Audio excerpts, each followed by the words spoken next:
రుద్రంగిలో శనివారం రోజున జరగబోయే బతుకమ్మ ఏర్పాట్లు ముమ్మరంగా కొనసాగుతున్నాయి.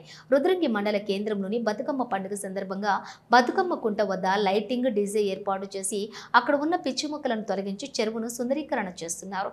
ఎక్కడైనా బతుకమ్మ తర్వాత దసరా పండుగ జరిగితే రుద్రంగిలో మాత్రం దసరా తర్వాత బతుకమ్మ వేడుకలు జరగటం ఆనవాయితీగా వస్తుంది.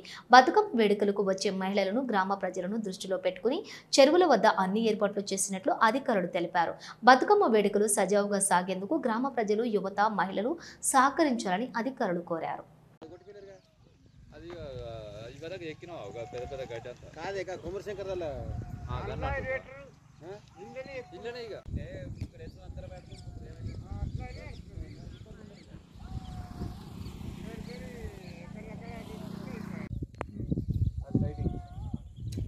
మరి ఆయన కొంచెం ఆయన బ్లేడ్ కొట్టి